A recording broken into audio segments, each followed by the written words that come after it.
I'm Sienna. I'm the kid. I'm Sarah. I'm the mom. This is Queer Kid Straight Mom. Let's talk.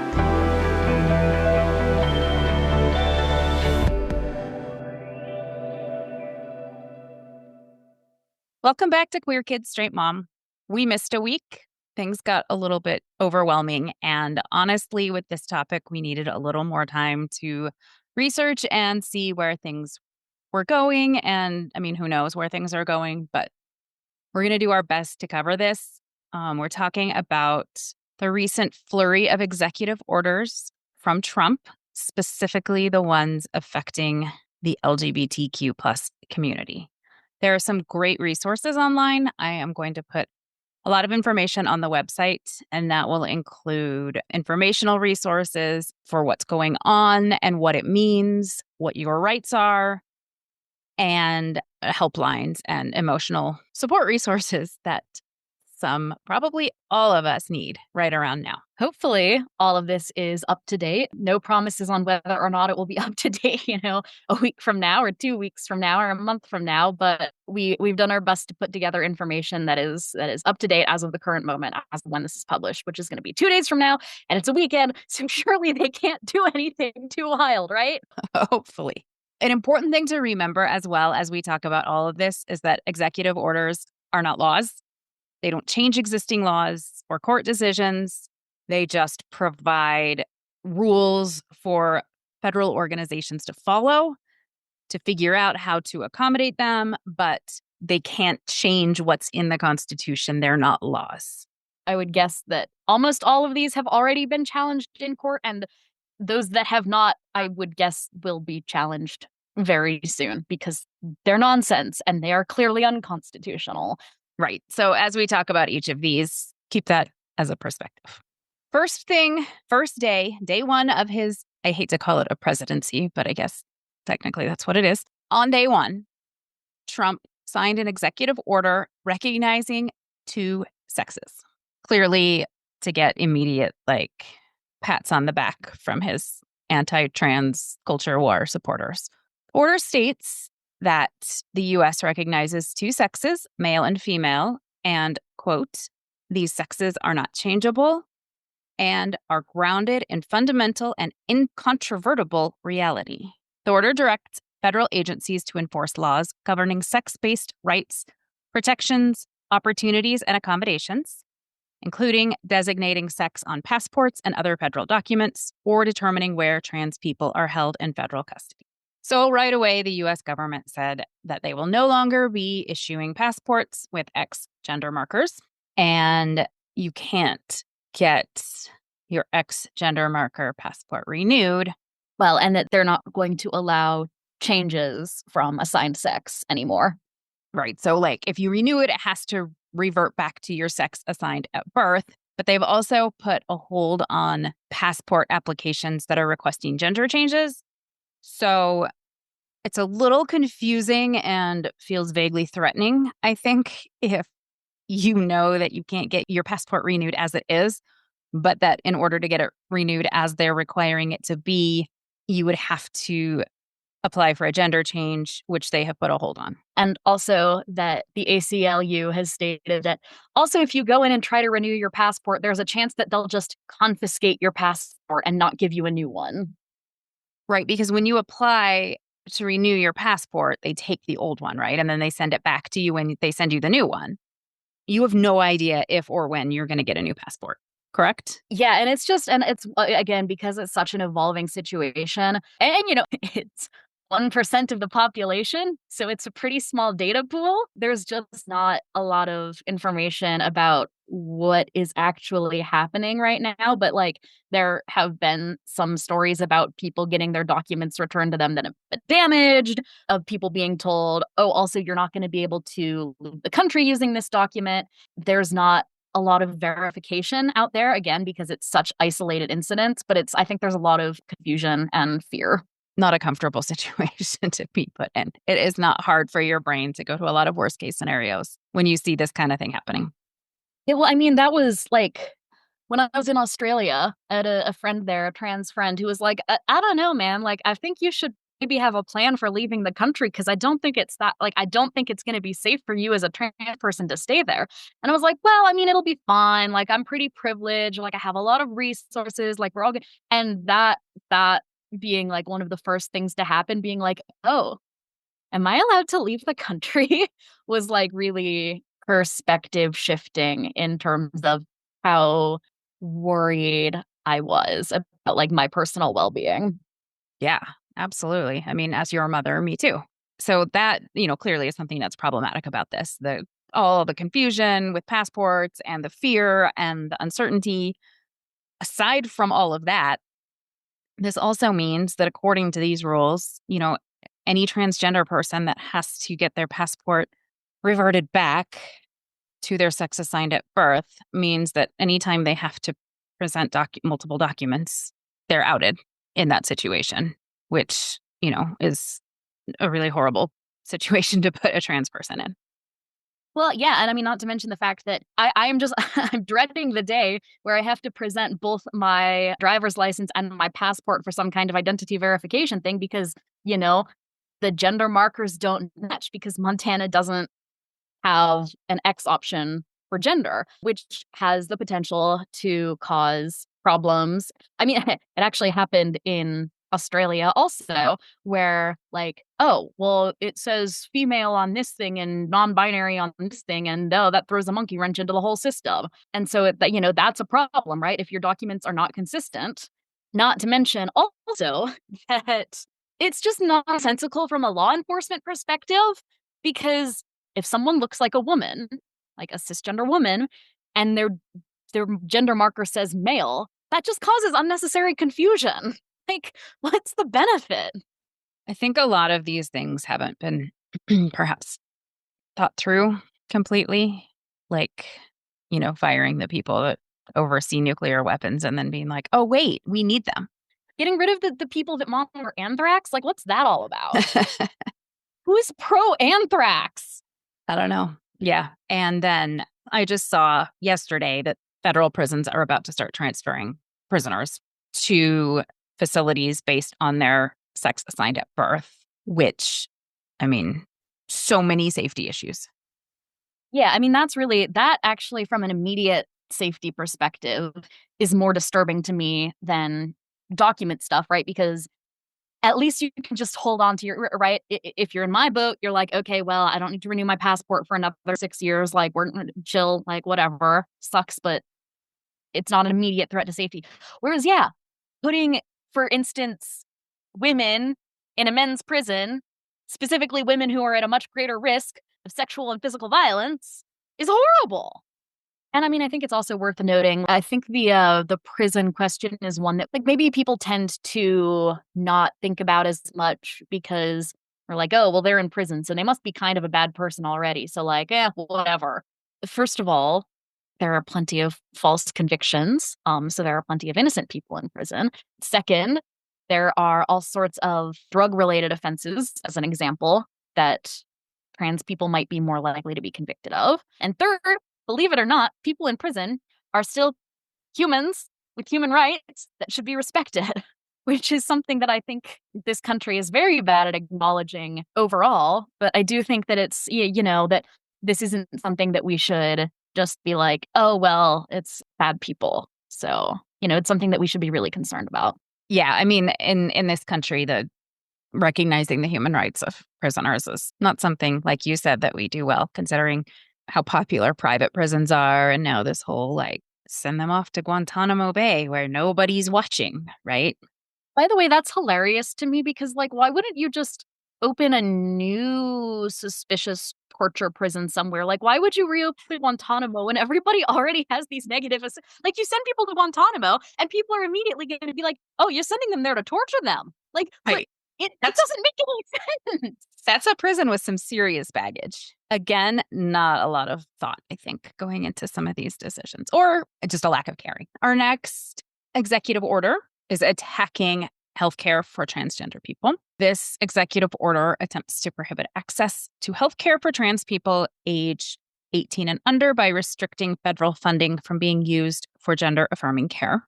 It doesn't actually change the policies governing access to gender affirming care. That's an important thing to remember.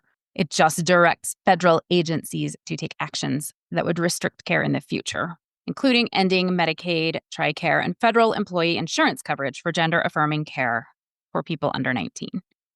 It would also restrict federal funding for hospitals, med schools, and other institutions that provide this care or conduct research on it, which is a pretty broad umbrella of organizations. Mayo Clinic, question mark? Why would we want to defund Mayo Clinic?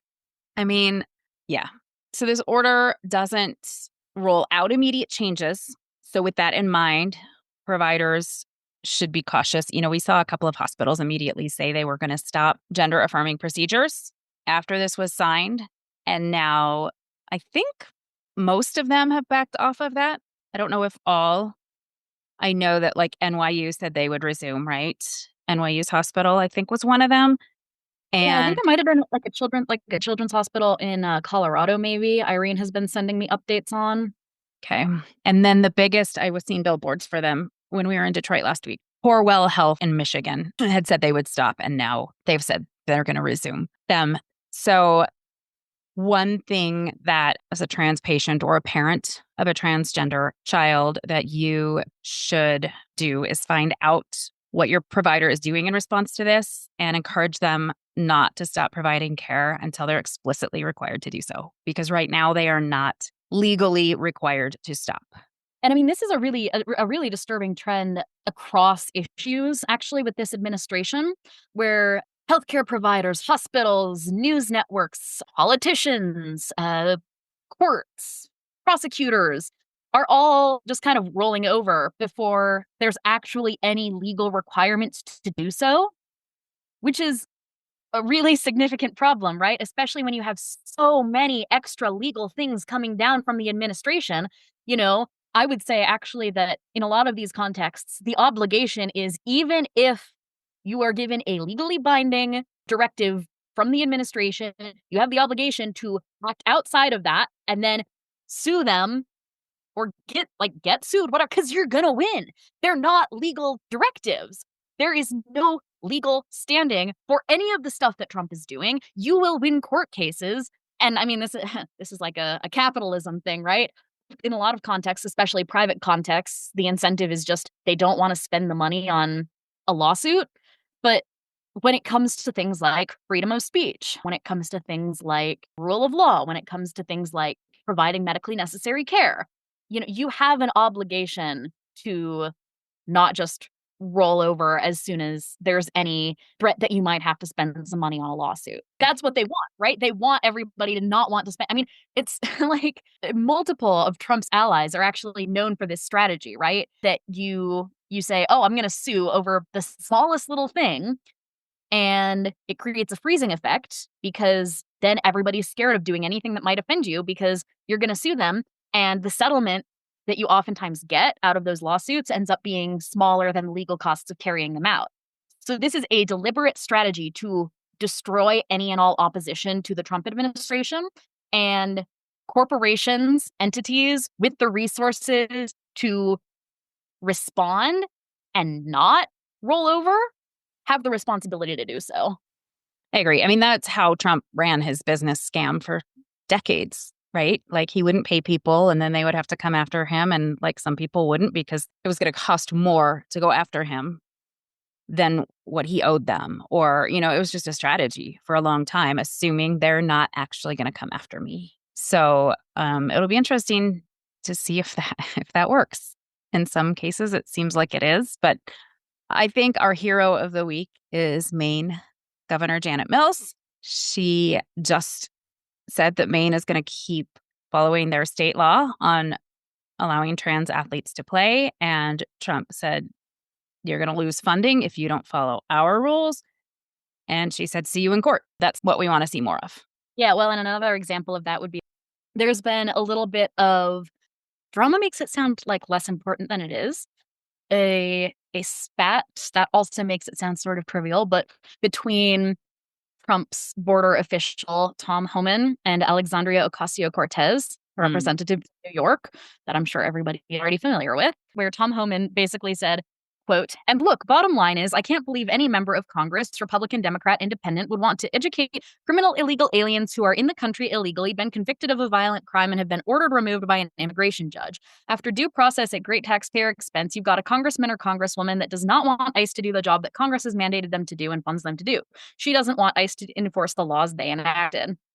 And Alexandria Ocasio-Cortez's response to that was, "The Trump administration understands that it does not have absolute power and that it must rely on creating a false illusion of power to create a chilling effect to get everyday people to respond to fear, comply in advance, and censor their own free speech. Ultimately, in clear scenarios such as these, the best way to handle paper tigers is to call their bluff." He also, basically threatened her with jail time, to which she said that he can baselessly threaten duly elected legislators with jail and throw around schoolyard taunts all he wants. The very fact that he is tripling down publicly is because he knows he has nothing else. I mean, I think that's another example of, that's what all of our elected representatives should be doing, right? Again, it's really unfortunate that we have a lot of representatives, both Democrats and Republicans, who seem completely uninterested in putting up any opposition whatsoever to what Trump is doing, publicly in votes, whatever. And we have certain representatives like John Fetterman who have apparently decided that they're just gonna pretend that Trump is totally normal and has good ideas, which is really frustrating. And, I think a lot of more moderate Democrats have struggled with how progressive Alexandria Ocasio-Cortez is in some contexts. But I think she's really doing a really good job of actually standing up to the administration and demonstrating what lawmakers need to be doing right now. Agree. We need some people who are willing to, I was going to say pick a fight, but it's not even picking a fight. It's having somebody pick a fight with them. With all just of us. not move out of the way. It's not move out of the way when someone threatens you. Yeah. Next, trans military ban. Trump issued an executive order rescinding Biden's executive order, which enabled all qualified Americans to serve their country in uniform, which granted the right to open service to trans Americans. And then a week later, he issued an order targeting trans service members as unfit for duty and directed the Secretary of Defense to issue implementation guidance within 30 days. The Defense Secretary has since issued a memo to military leaders stating, quote, "Effective immediately, all new accessions for individuals with a history of gender dysphoria are paused, and all unscheduled, scheduled, or planned medical procedures associated with affirming or facilitating a gender transition for service members are paused." MilitaryTransRights.org has a good Know Your Rights section explaining the rights of trans service members. Most importantly, under military law, you have the right to remain silent, not sign any document that could incriminate you or lead to disciplinary action, and you have the right to consult with an attorney at any time. Multiple lawsuits have already been initiated on this matter. I just think for people that say make America great again and claim to love the military and be all patriotic, that treating people who have volunteered to serve their country, to treat them this way is just disgusting to me. It's, again, a bit funny to me in terms of what is your goal here exactly? Because for me, I'm very anti-military personally. I would never want to participate in that system. So I'm over here okay, great. I can't get drafted. Good deal for me. But also, yeah, exactly your point. I might disagree with the military, but I also have a lot of respect for people who have made the decision that going into the military is the best way to serve their country, or people who have had no other option but to go into the military to pay for their education, to pay for their healthcare, whatever it may be. I mean, the weird thing here is that we've deliberately created a system that incentivizes using the military as a tool for paying for those things, which is a bit disturbing when you think about it, actually. You want to get educated for free, better go put your life on the line. Okay, that's a little bit messed up. But we've created that system, so why are we not punishing the people who chose to take advantage of that system? It's just petty. I mean, it's all for show, I think. Well, and I mean, I've heard people make arguments about, well, trans people's medical costs are too high. If you average out medical costs with all the other various medical procedures that the average person might have, they're really not. Second, you can't just generalize based on the fact that, oh, someone has been diagnosed with gender dysphoria, what their medical costs are going to be. These people clearly have no idea what trans medical care actually looks like. I had someone tell me, well, it's just too much work to take care of trans people's hormones because they need to be refrigerated.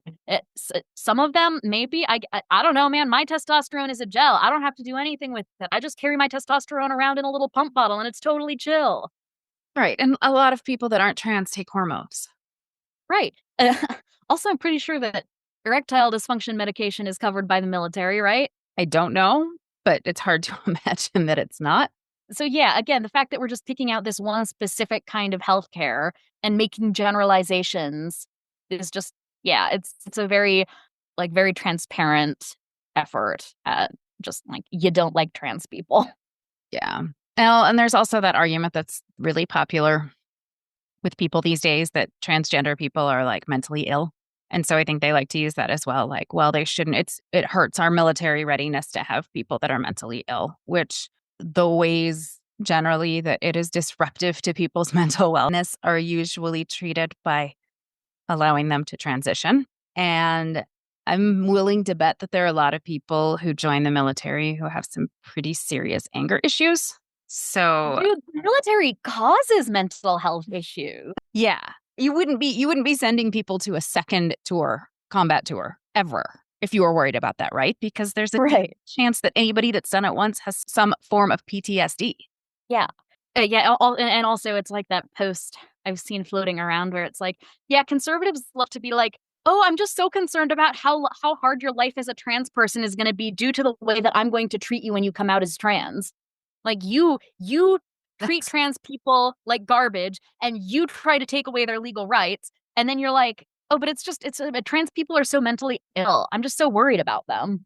That's actually a very good point. Yeah. If you want it to be easier, just don't make a big deal out of it. Then everybody will be just fine. Then we have the order attacking LGBTQ plus students. This order directs the Departments of Education, Defense, and Health and Human Services to work with the Attorney General to develop a strategy within 90 days that includes a plan to eliminate funding for K-12 schools that engage in, quote, anti-American ideologies, including education based on gender ideology and discriminatory equity ideology. It also encourages prosecution of teachers who respect a student's transition. This is like incredibly disturbing. On the note of, the schools are promoting radical equity ideology that discriminates. When I was walking into the library here, there was a rack of banned books at the, read banned books. And one of them was like a children's book. And I kid you not, the title was Separate is Never Equal. And it was about segregation. And apparently that's like brainwashing the children. It makes me so incredibly sad to now I'm not going to call myself middle-aged because I just don't like that, but to be at this point in my life and look back at things like it's not supposed to work this way. This is the opposite of how it's supposed to work. I look back at things in my childhood that were just a given. The civil rights movement was commendable and slavery was horrible and the South was the bad side in the Civil War. And Nazi salutes are a bad thing. Nazis are bad. And we need to protect the climate. We need to deal with this hole in the ozone. All of these things were not, at least in any setting I was ever in. And I grew up in religious schools in Oklahoma. So this was not like, a hugely liberal world. None of these were controversial. None of these were in dispute. You would not ever ban a book about segregation. And so to see you guys, my kids, your generation, living in a world where we are moving this far backwards is just really deflating. Like, it's just, I don't know. Like, what is that? I mean, I guess we all know that the great again that MAGA talks about is regressive. Like we know that it's about going back to a time before we recognized all these things. But even so, Nazis, Russia taking over other countries, like these were not ever like controversial ideas. And I mean, I was too young to have strong feelings about Ronald Reagan the way some people do, for or against. But at least he like stood up to Russia. Well, that's the thing is like think about how much conservatives hated Russia for like from the 50s through the 90s. I know the Cold War, like that was like such a symbol of patriotism, right? Defying Russia. And now it's like, oh, Putin, what can we do for you? I, but we're supposed to have more masculine energy. Now, like being offensive, being like weak and afraid to stand up to bullies, but like saying sexist and racist things is like what masculinity is. I don't know. That was a bit of a rant. Anyway, I'm also really terrified about what the patriotic education that schools are going to be required to teach is going to look like. Given that they think that teaching basic biology is like indoctrination, like what is this going to look like? And based on we cannot just assume that patriotism means that we stand up to Nazis and dictators. Yeah, are we gonna turn into like freaking China and North Korea and like have all of the children do brainwashy pro-government marches? Is that the plan? Oh, maybe. Yeah, I'm glad you guys aren't like in elementary school anymore. So I kind of wish I was in Oh, go preschool ahead. anymore because imagine how much of a hard time they would have getting me to do that. Mm. Just thinking about your brother. His teacher couldn't even get him to get back in line after the bell rang because he didn't think that was fair. He'd like sneak away and flee out of the building when she wasn't looking because she can't control me once the bell has rung. And I'm trying to imagine like forcing him to like goose step in some sort of like patriotic display. Mm-hmm. There's also another category of more more in the Gulf of America, Mount McKinley vein of things, but that does have this sort of kind of under the surface disturbing impact, which is that the administration has been making this concerted effort to make it impossible to have references to trans people anywhere in the government. So that ranges from, the LGBTQ plus federal travelers page is now the LGB travelers page. They removed the reference to trans people from the National Stonewall Monument, which is absurd, by the way, because Stonewall was literally a bunch of trans people. Like that's just completely ahistorical. Yeah, I thought that one was really weird. Like you might like why not just if you hate Stonewall that much, why not just get rid of the national monument? Like why even bother leaving it? Or maybe just don't visit it and pretend it doesn't exist. Yeah, but they can't handle that. Anyway, and then one of the more concrete impacts of all of this is that they are basically refusing to publish papers that have words like gender in them, which is A, weird, and B, it's having a really concrete impact on people who are doing research right now who want their papers to be able to get published by the NIH.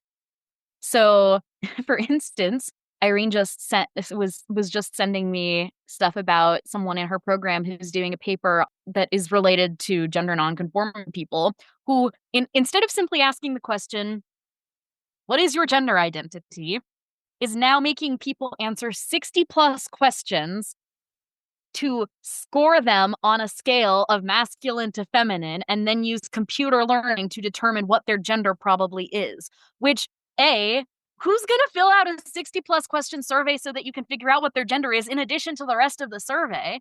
And B, is so completely reductive. Like, oh, we can't just say, oh, I'm non-binary. So instead you're going to guess what my gender is based on whether I work or I stay at home and do housekeeping and whether I'm more nurturing and whether all of these nonsensical things that are entirely based on gender stereotypes. What is that? is government efficiency Uh-huh. as we now know it. That's ridiculous. And indeed. Unless I have missed anything or anything comes up in the next 2 days. Those were the like explicitly LGBTQ plus related executive orders. There's also anti-DEI, which, is not like specifically targeting LGBTQ plus rights, but is certainly related and will affect them, rolling back DEI and accessibility. So much of this is intertwined, which reminds me, accessibility and whatnot, this whole lawsuit against the lawsuit to end Section 504, which any parent with a kid with learning differences knows is key to getting accommodations for your kid.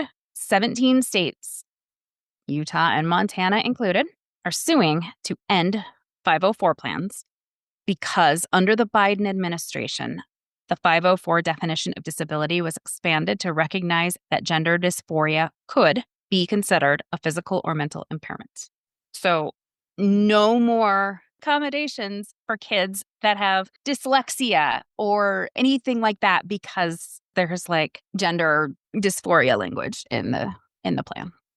But they do think that gender dysphoria is an impairment. That's the irony. You guys said that these kids were the disabled ones. That's why they can't be in the military, because it's an impairment. Make it stop. Make it make sense. Ah! I know. Yeah. I don't know. We would love to hear from anybody who has been directly affected by any of these already. We would be really interested in hearing stories and seeing how people are doing with this stuff. Again, I do want you to check out the resources that we'll put on the website because it's really important, as I said at the beginning of the show, to remember that these are not laws and they're being challenged. And it's really important to know what your rights are if any of these come up, who out there is available to help, whether that's the ACLU or a different legal organization that is, starting to file lawsuits against some of these orders. And like I said, just help if you need somebody to talk to. There are resources out there because I know this is really distressing. It's distressing for me as a parent. I'm sure it's distressing for you as a person being targeted by these things. Indeed. So please know that we are here for you as well. If there's anything we can dive into on any of these topics or reach out to experts on to have on this show that would be helpful to you, please let us know. In the spirit of sort of escapism, on our next episode, we're going to lighten it up a little bit and focus on an entertainment thing as the award season is going on. And I think the Screen Actors Guild Awards are this weekend. I don't know if it was up for anything with those, but the movie Emilia Perez, which is up for Best Picture, correct? Mm-hmm. The star, Carla Sofia Gascon, has come under a lot of fire lately for some comments that she had made in the past. And it's just all swirled into a lot of negativity that has really hurt the movie's chances. And what is the transgender reaction to this movie as you have heard?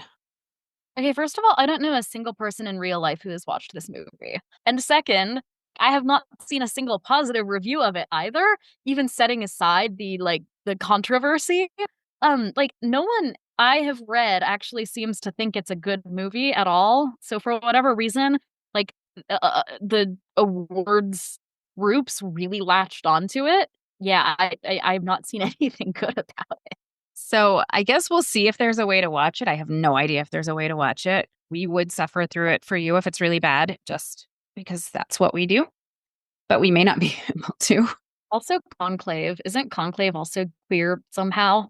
I think it's like Power of the Dog, where it's like, ooh, there's a big scandalous mystery. And then it turns out that it's just that someone's gay. Yeah, we're going to dive into some of the queer-related chatter around the movie awards season. Join us for that. Hopefully, it'll be a little cheerier than this conversation about all this nonsense. Don't we love the word nonsense? It's so great. It's like calling something BS, but like a little bit more polite. Yeah, it's like passive aggressive for BS or something. Yeah, and it's a bit. There's just a little bit of dismissiveness in there too. Like, what is this nonsense? Mm-hmm. Nonsense. Mm-hmm. It is nonsense. We're losing it. I know you're losing it too. Everybody's losing it. There's all of this nonsense going on, and it's February, and that's just tiresome. So hang in there, everybody, and we'll catch you next time. Bye. If you found this episode interesting, informative, amusing, please review and follow us on your podcasting platform of choice. Getting those reviews and follows really helps us show up more in the algorithm and be able to reach more people to help them. You can find us on social media, Instagram, and Threads at queerkid.straightmom, Blue Sky at qksm.bsky.social, and Facebook at Queer Kid Straight Mom. We are no longer on Twitter. And if you're feeling especially generous, please consider joining our Patreon by searching Queer Kids Straight Mom. It helps us fund this podcast.